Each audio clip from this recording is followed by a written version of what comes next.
Assalamualaikum warahmatullahi wabarakatuh.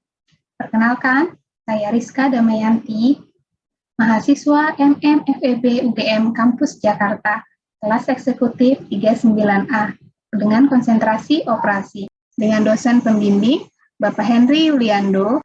Kali ini saya akan mempresentasikan hasil tesis saya dengan judul Analisis Pengambilan Keputusan dalam Menentukan Kelanjutan Proyek Konstruksi Pengembangan Bandara, Studi Kasus PT Angkasa Pura II. PT Angkasa Pura II merupakan salah satu BUMN yang bergerak di bidang jasa pelayanan kebandarudaraan. Terjadinya pandemi di awal tahun 2020 juga turut berdampak di dunia aviasi dan berdampak terhadap bandara itu sendiri. Pergerakan dan pembatasan antar negara dan juga antar wilayah terlihat dari kinerja operasional yang ada di PT AP2, di mana terjadi penurunan yang signifikan di tahun 2020. Pergerakan pesawat dengan nilai persentase minus 44,18%, pergerakan penumpang dengan nilai minus 60,48%, dan pergerakan kargo dengan nilai minus 6,18%.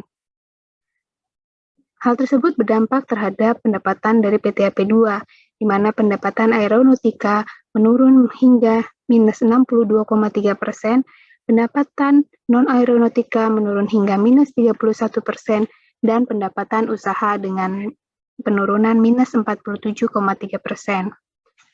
Terkait hal tersebut, AP2 menjalankan strategi bisnis survival inisiatif yang terdiri dari 3 program, yaitu cost leadership, capex disbursement, dan cash flow management. Sehingga perseroan mengulangi belanja modal dari 7,8 triliun rupiah yang ditetapkan pada awal tahun menjadi hanya 712 miliar. Direksi mengeluarkan surat instruksi perihal pemberitahuan keadaan tidak terduga dan ditindaklanjuti dengan surat pemberitahuan keadaan kahar dari AGM of Airport Construction Division.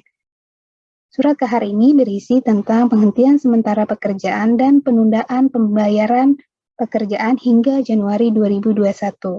Hal ini terlihat dari realisasi pembayaran antara 2019 dan 2020, di mana tahun 2019 pembayaran konstruksi pengembangan bandara mencapai 67% atau dengan nilai 4,2 triliun rupiah, sedangkan di tahun 2020 hanya mampu menyerap sebesar 37% atau 1,2 triliun rupiah. Kegiatan konstruksi tidak serta-merta dapat terhenti pada saat tersebut, karena adanya beberapa material on-site yang sudah berada di lapangan dan tidak dapat dikerjakan atau tidak dapat berfungsi apabila belum dilaksanakan, dan beberapa risiko lain yang perlu dipertimbangkan terhadap kegiatan proyek konstruksi. Sehingga AP2 bekerja sama dengan BPKP, dan BPKP mengeluarkan hasil laporan review terhadap kegiatan CAPEX di lingkungan AP2 pada bulan April 2021. Salah satunya adalah dengan merekomendasikan AP2 untuk menetapkan skala prioritas untuk menentukan keberlanjutan proyek dengan mempertimbangkan tingkat urgensinya, dampak pada operasional perusahaan, kemampuan keuangan perusahaan, dan batas risiko yang bisa diterima perusahaan. Rumusan masalah yang diangkat dalam penelitian ini adalah belum adanya keputusan terhadap kelanjutan proyek konstruksi pengembangan bandara yang berdampak pada pelaksanaan proyek dan bertambahnya kebutuhan pembiayaan, sehingga diperlukan kajian pengambilan keputusan yang rasional. Pertanyaan penelitian yang diangkat dalam penelitian ini yaitu 1. Kriteria dan subkriteria apa saja yang dibutuhkan dalam membuat alternatif keputusan kelanjutan proyek konstruksi pengembangan bandara. Kedua, apa yang menjadi urutan prioritas kriteria dalam menentukan keputusan kelanjutan proyek konstruksi pengembangan bandara.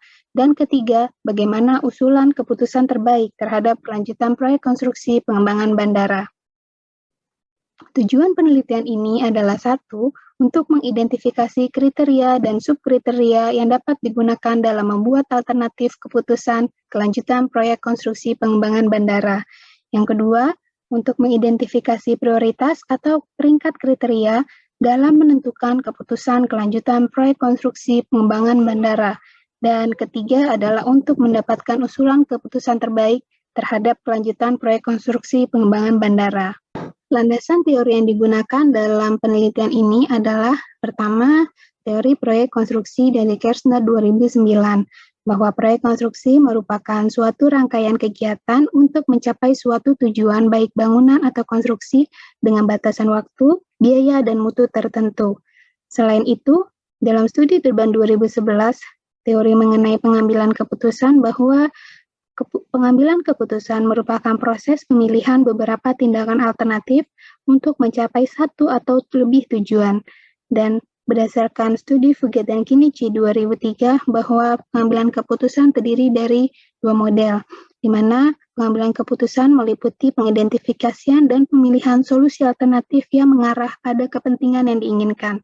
Model pertama adalah model rasional yang bersifat preskriptif, yaitu menggarisbawahi proses logis yang harus diambil para manajer ketika mengambil keputusan. Dan model kedua merupakan model non-rasional yang merupakan kebalikan dari model rasional. Dan terdiri dari dua model, yaitu model normatif dan model tempat sampah atau garbage can model. Teori lain yang diangkat dalam penelitian ini adalah AHP yang diperkenalkan oleh Thomas Rosati, yang merupakan metode yang terdiri dari atas aspek kualitatif dengan input utama berdasarkan persepsi manusia untuk mengidentifikasi persoalan hierarki dari aspek kuantitatif untuk mengekspresikan penilaian singkat. Selain itu, ada metode VICOR yang diperkenalkan Oprikovic pada tahun 1998 yang berasal dari bahasa Serbia sebagai salah satu dari teknik multi-kriteria decision making. Berikut adalah profil proyek konstruksi pengembangan bandara. 5 diantaranya berada di Bandara Soekarno-Hatta, terdiri dari revitalisasi Terminal 1C, revitalisasi Terminal 2F, aksesibilitas, integrated building, dan hotel domestik Terminal 3. Selain itu, terdapat juga proyek yang ada di beberapa bandara lain, seperti Bandara Sultan Syarif Kasim II Pekanbaru, Bandara Supadio Pontianak, Bandara Minangkabau Padang, serta Bandara Depati Amir Pangkal Pinang.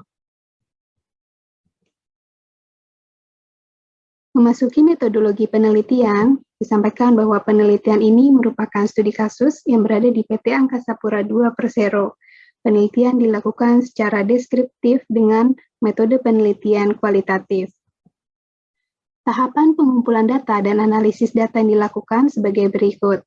Pertama, pengumpulan data sekunder berdasarkan laporan bulanan proyek dan juga hasil review dari BPKP. Tahapan kedua adalah melakukan wawancara kepada expert yang berpengalaman di bidang pengembangan bandara, khususnya di bidang konstruksi. Tahapan ketiga, melakukan focus group discussion kepada para pelaksana pengawas proyek konstruksi pengembangan bandara. Dan dilanjutkan dengan kuesioner dengan perbandingan skala 1-9 sesuai dengan SATI pada para responden peserta FGD. Hal ini dilakukan dengan melakukan metode analisis AHP untuk menentukan kriteria dan subkriteria serta pembobotan dalam pengambilan keputusan. Tahapan terakhir adalah kuesioner kepada expert yang berpengalaman dan juga memiliki kewenangan di bidang pengembangan bandara dengan memberikan scoring dengan rentang 0-100 dan dilanjutkan dengan penelitian analisis metode VICOR untuk mendapatkan rekomendasi alternatif keputusan terbaik. Hasil analisis AHP sebagai berikut, di mana tujuannya adalah keputusan kelanjutan proyek konstruksi pengembangan bandara dan didapatkan kriteria. Pertama, kriteria finansial perusahaan dengan subkriteria nilai pemenuhan kewajiban, nilai sisa kontrak, dan sumber pendanaan lain. Kriteria kedua adalah risiko proyek dengan subkriteria risiko teknis, risiko hukum atau kontraktual, dan citra perusahaan. Kriteria ketiga adalah dampak operasional, terdiri dari subkriteria utilisasi proyek, keterkaitan terhadap proyek atau fasilitas lainnya, dan pemeliharaan aset. Dan kriteria keempat merupakan komersial dengan subkriteria proyeksi keuntungan dan potensi kerugian. Alternatif yang dipilih terdiri dari 4, yaitu proyek dihentikan, kedua, optimasi lingkup pekerjaan, ketiga, proyek dilanjutkan sesuai kontrak, serta keempat, proyek dihentikan sementara dan dilanjutkan sesuai kontrak. Hasil pembobotan terhadap responden yang memiliki konsistensi rasio di bawah 0,1 didapatkan hasil sebagai berikut. Pada peringkat pertama adalah risiko proyek dengan pembobotan 38,6% yang disumbangkan dari 2 subkriteria teratas, yaitu risiko hukum atau kontraktual dan risiko teknis. Dan citra perusahaan menduduki peringkat ke-7 pada ranking subkriteria. Peringkat kedua adalah dampak operasional dengan bobot 32,6%, terdiri dari subkriteria peringkat ketiga, yaitu keterkaitan terhadap proyek atau fasilitas lainnya, dilanjutkan utilisasi proyek yang menduduki peringkat kelima, dan pemeliharaan aset dengan peringkat ke-9. Peringkat ketiga untuk kriteria adalah finansial perusahaan, dengan bobot 21,9%. Hal ini disumbangkan dari subkriteria sumber pendanaan lain pada ranking keempat, dilanjutkan nilai pemenuhan kewajiban pada ranking ke-6, dan nilai sisa kontrak pada peringkat ke-11.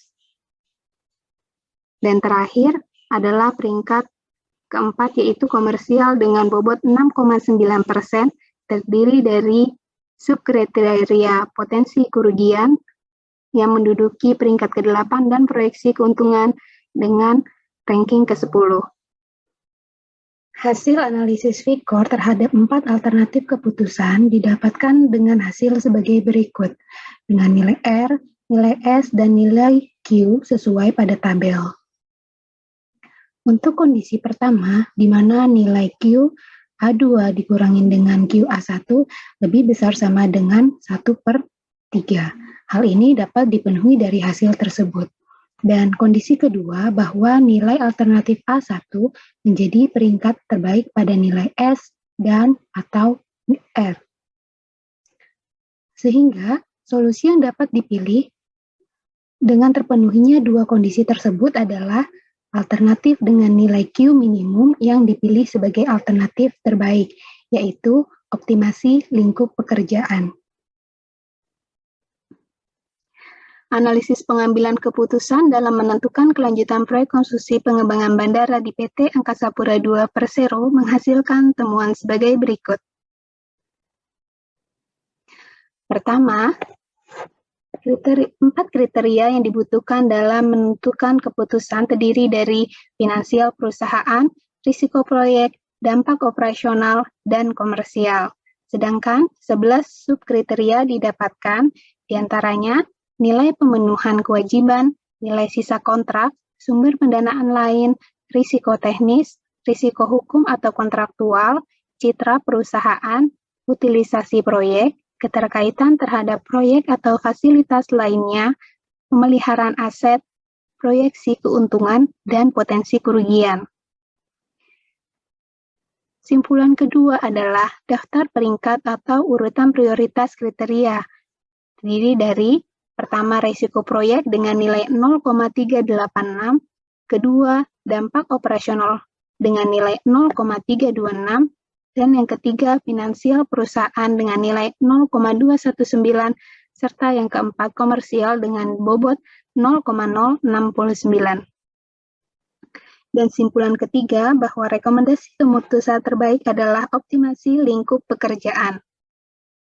Berdasarkan hasil penelitian yang telah dilakukan, penulis memberi saran pada PT Angkasa Pura II Persero melalui pengawasan proyek konstruksi untuk melakukan perhitungan optimasi lingkup pekerjaan sesuai dengan masing-masing kondisi proyek untuk meminimalisasi adanya potensi risiko maupun dampak operasional yang terjadi pada setiap proyek, namun tetap memperhatikan kondisi finansial perusahaan. Demikian presentasi tesis dari saya. Terima kasih. Wassalamualaikum warahmatullahi wabarakatuh.